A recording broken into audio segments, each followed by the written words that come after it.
बिस्मिल्लाहिर्रहमानिर्रहीम।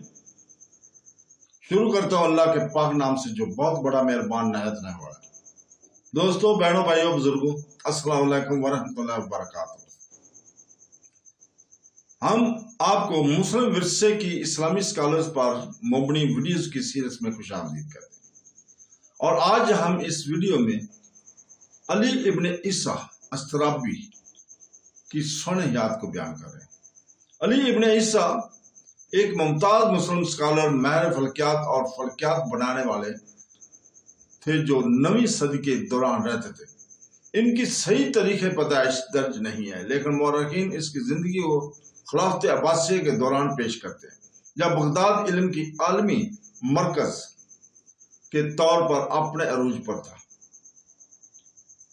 जो अपने इस वक्त इस्लामी दुनिया के दारुल हुकूमत बगदाद में पैदा हुए थे, जो अपने फलते फूलते बैतुल हकमा या हाउस ऑफ विजडम के लिए जाने जाते थे।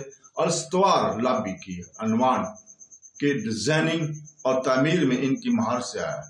ये एक साइंसी आला है जो वक्त सिमत और आसमानी मकामात के तयन के लिए इस्तेमाल होता है। अली बिन ईसा एक ऐसे माहौल में पले बढ़े जहाँ साइंस, फलसफा और आलियात की तरक्की हुई। इसने मुशाहदे और मैकेनिकल डिजाइन के लिए कुदरती तोहफा दिखाया। एक नौजवान के तौर पर इसने खुद को फल्कियात और रियाजी के मुताला के लिए वक्फ कर दिया। ऐसे शोबे जो मजहबी और अमली दोनों मकासद के लिए जरूरी थे, फल्कियात ने इस्लामी जिंदगी में एक अहम किरदार अदा किया, क्योंकि इसे नमाज के लिए किबला की समत, 5वें नमाजों के वक़्त और इस्लामी महीनों के लिए कमरी तकवीम का तयन करना था। अली इब्न ईसा दुरुस्त फल्कियात बनाने में महारत रखते थे, जो उल्मा, मुसाफिरों और बहरी जहाज़ों के यकसा खिदमत करते थे। इसकी कारीगरी इस कदर निखरी हुई थी कि इनके आलात को पूरी इस्लामी दुनिया में सराहा गया था।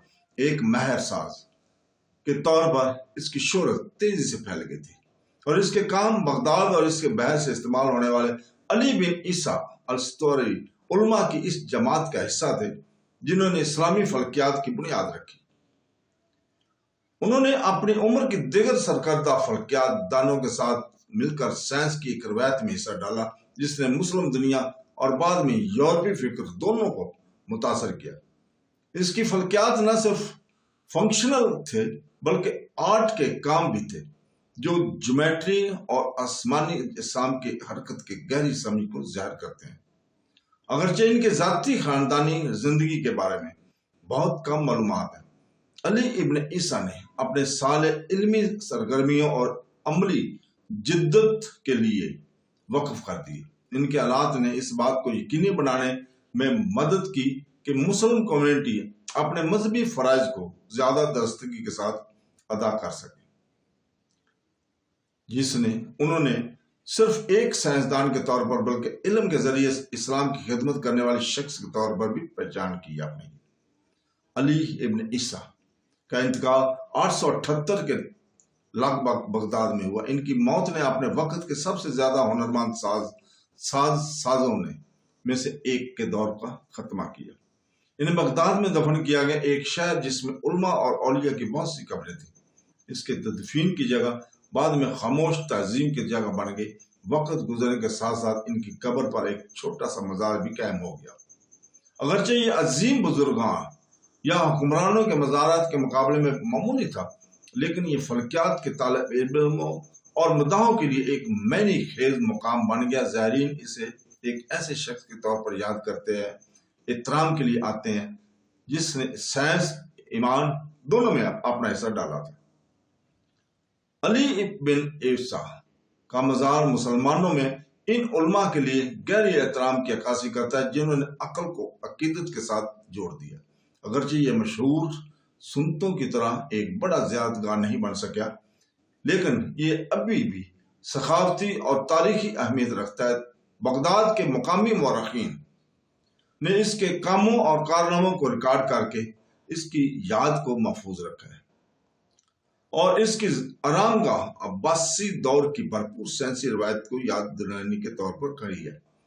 علی ابن عباسی، علی ابن عیسیٰ کی میراث ان آلات کے ذریعے جاری ہے جو ان کے نام سے منسوب ہیں، اور اسکالرشپ کے روایت کے ذریعے جس نے اس کی پرورش میں مدد کی۔ ان کی زندگی سے پتہ چلتا ہے کہ سنہری دور کے اسلامی اسکالر نے کس قدر سائنسی تحقیقات اور مذہبی ذمہ داری کے درمیان فرق کو ختم کیا، نماز کے اوقات اور سنتوں کے رہنمائی کرنے والے اوزار بنا کر اس نے سائنس کو ایمان کی خدمت بنا دیا۔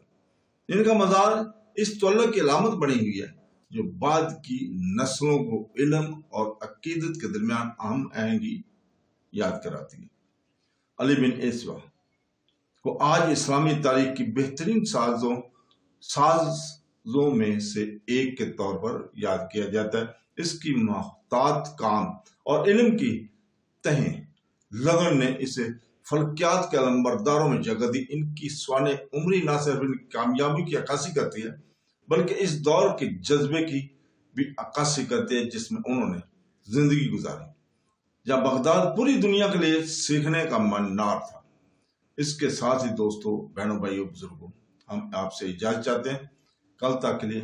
کل انشاءاللہ تعالی ہم اسی وقت آپ کے سامنے حاضر ہوں گے اور اسلامی اسکالر علم الدین ابن عابدین